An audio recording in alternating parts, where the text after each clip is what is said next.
attributes did you see in Rodion Amirov that gave you comfort in making the decision to select him at 15?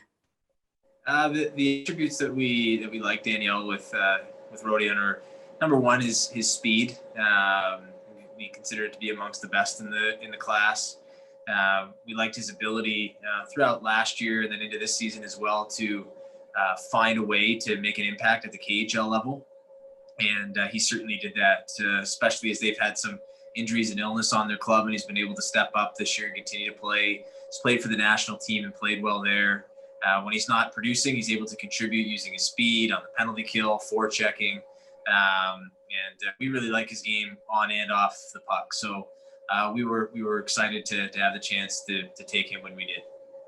What can you say about Jim Palafito's influence and just his knack for cultivating relationships and finding players overseas like this?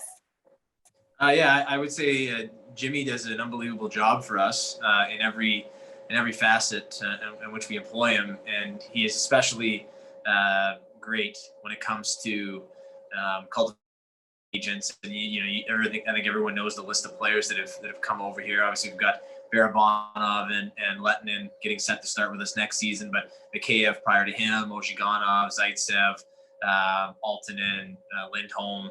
So Jimmy's done an excellent job. He spends a lot of time there, a lot of time building relationships with the players and the agents and even the teams to sort of make the player. I think more than anything, it makes the players comfortable in deciding where to go and coming here, and then makes them comfortable when they come here and that they've already got a relationship with a key member of our staff. With this pick here, obviously, Jim has watched Rodion play a lot, but we've also have to give credit to our European staff, Ari Vuri, our director of European scouting, as well as Grigory Shafigul and Oleg Skorskovs. So they were all very high on him, did a lot of background work on him, and we are appreciative of their efforts. Great, thank you so much. Congratulations. Thank you. Next, we'll go to Jonas Siegel with The Athletic. Jonas, go ahead. Hey, Kyle, I'm just wondering how much you were able to get over and see him before kind of everything happened. I did not see him play live. I saw him at the Canada-Russia series that the CHL puts on, but I did not see him play live in Russia. But I feel like I've watched every single one of his games in the course of the pause, as our video staff with Will Sibley and Adam Chensilowitz and our scouting staff have done a great job of making that readily available to us. So it's been good to be able to spend a lot of time watching all of these players, Jonas. Does that give you a different perspective watching on video versus in person? I think so. I mean, the positives of video are you're able to stop and rewind and go back and double check things.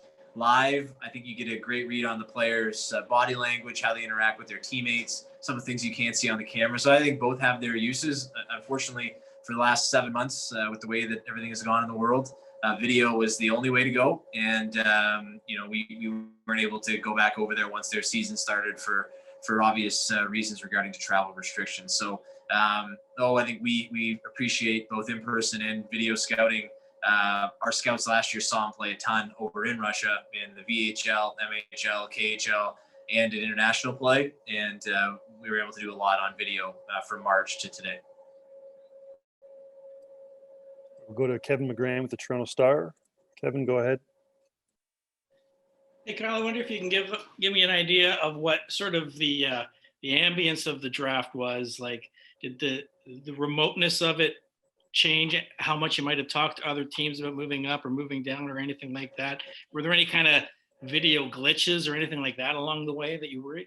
No glitches. I think the staff here in our building did a great job. Reed Mitchell, as always, and then Steve Keogh and his staff on the media relations side, and Emiliano Martinez, who is our IT lead. They had everything ready to roll. So there were no glitches. Very similar to the draft as picks were coming close and our pick was coming close. Lots of activity on the phones for trades up, trades down, and it seemed like business as usual. Like on the floor, you're not walking over to the other teams a lot. They're calling on the phone. It was the same way here, Kevin. So a little bit different, similar in terms of the ambience in the actual draft room than it was during my time in the Sioux when we did the drafts a similar way. So all in all, I thought the experience was great. Thanks, Kyle. Next, we'll go to Chris Johnston with Sportsnet. Chris, go ahead. Hey, Kyle. It seemed that you went right down to the wire there before the pick was announced. Were you debating the selection or weighing a trade or just dramatic pause? Well, we try to reduce the drama as much as we can here, Chris. That's our goal anyway.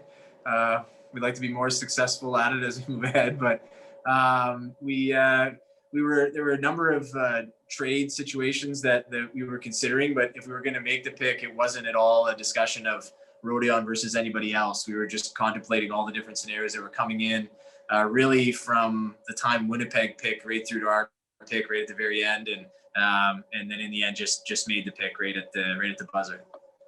Okay. And you mentioned the other day sort of the need league-wide to try to get players into the lineup as soon as it can be. Do you have any idea on Rodion's future here? Is it longer term, do you think, because he's in Russia, or what are your thoughts there? Yeah, I would say, Chris, that I don't know if it's going to be a need. I think there'll just be I don't know if I would term it as a need. I just think it will be something that will happen naturally, just because of the various different limitations that are going to be placed on every team economically and with the salary cap staying flat. My feeling would be that with Rodion, his contract expires at the end of the season with UFA, and in our discussions with him, it's been deemed as his desire to have a great season there, and then have a discussion about his status. They've done a great job with him there in developing him and making him earn his way up the lineup and at the KHL level. And when he's going to be lower in the lineup and not have his minutes right, they've got a great situation where they put him into the VHL and get him big minutes there in all situations. So we think very highly of their program and the way that they've developed them thus far. So we'll continue to stay in touch with his representative, Dan Milstein at Gold Star, and with Rodion and the club there as well. Thank you. Next, we'll go to Terry Koshan with the Toronto Sun. Terry, go ahead. Hey, Kyle, I guess this kind of goes off Chris's question, but I suppose when you take somebody at 15 as a forward, does he project to you as a top six eventually if everything pans out?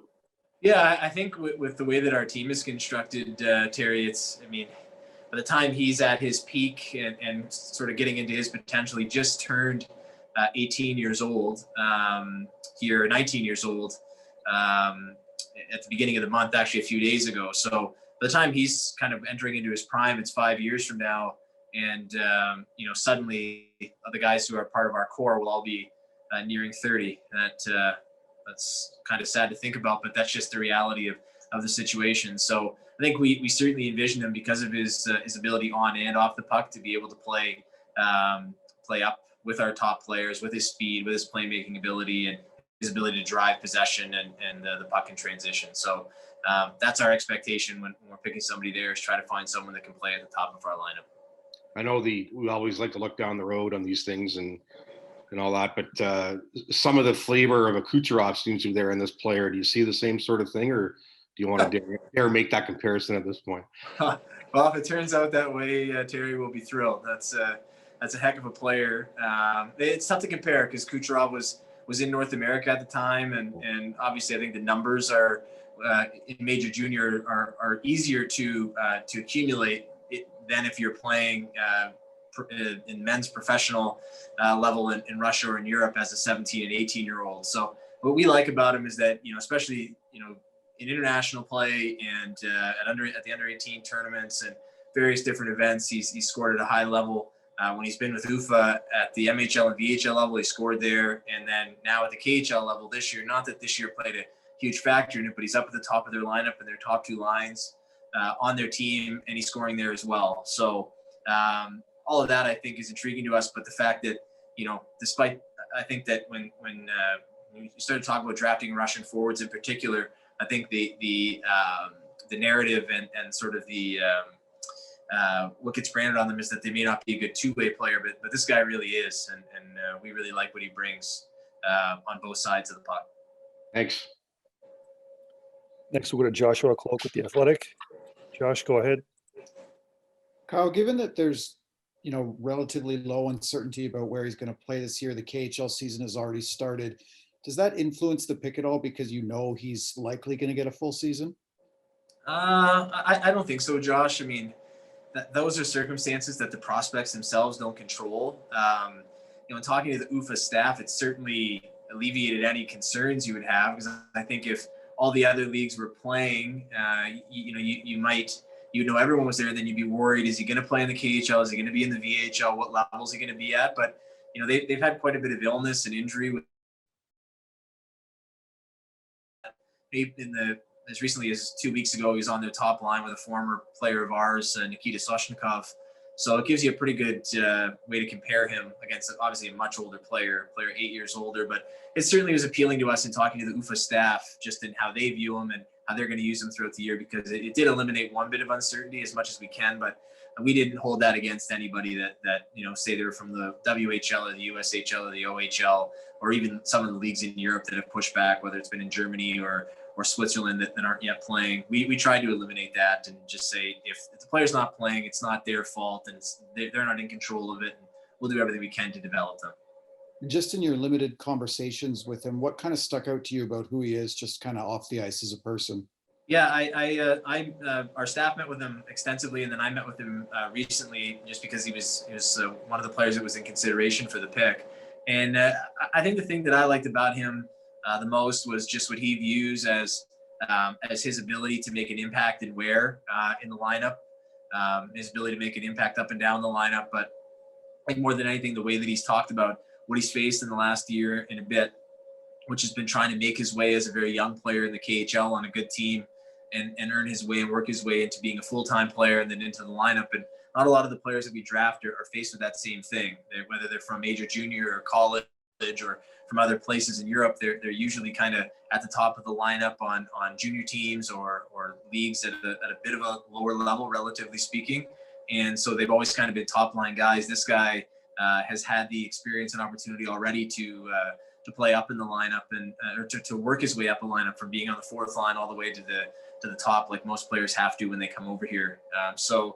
Or turn pro rather in North America. So that's appealing to us. We know he can do that. We know he has the mental dexterity to deal with it when things aren't going well, despite the fact that he's always been a high-end player and he's got to find his way to make an impact. So we really like that about him and some of the others, and that's one of the things that excites us about him. Thanks, Kyle. We'll go with two more here before we wrap up. Luke Fox and Josh Clipperton. Luke, we'll start with you. Luke, go ahead. Hi, Kyle. I believe you have 10 more picks tomorrow. I'm just wondering how eager you are to use one or more of those to try and help the current roster and spend a little bit of futures to help the now. Yeah, I mean, we would certainly look to that if we could, Luke. I think as you saw tonight, there really wasn't any of that happening, unless I've forgotten something here on the spot. But everything, all the picks, the trades seemed to be for, if there were, they were for picks, and there was no real action on the movement of actual players. I think that's because, as I mentioned in the call yesterday, you see different players that are coming available that aren't being qualified by their teams. So I think before you get into moving assets for players, you want to see everything that's available. But excuse me, I think that we certainly know what is what we're trying to do. We're trying to get as good a read as we can on the market and free agency. And if there are opportunities tomorrow to improve the team with some of those picks, we won't hesitate to do so. And just as a follow-up, where do things stand with Evan Rodriguez? At this point in time, we will not be qualifying Evan. Thanks. The last one goes to Josh Clipperton with Canadian Press. Josh, go ahead. Hey, Kyle. Sorry, I'm just a little late getting on this call. I'm just wondering how the communication went between teams with the whole setup tonight, if you thought there was any hindrance, and what you sort of thought of the night all in all. I mean, we have Alex Trebek making a pick. Like, it's just such a weird time. Just how you thought the whole night played out. I thought the Alex Trebek pick was one of the highlights for me, and all the time watching drafts. It's the greatest show in the history of the television, Jeopardy. So to have him make the pick, I thought that was great by Ottawa, and I thought that was just awesome. So it was well done, and certainly one of the most memorable things that I've seen in that regard. So that was great. I thought that I didn't see the NBC Sen coverage, but I thought, from what we could tell, the Sportsnet coverage was great. The interaction with teams was great. And so there was no real change. I as I think I'd said, I don't know if you were on, Josh, but Kevin McGran had asked a similar question, but it was all good. No issues at all with communication or anything of that nature. Great. Thanks, Kyle.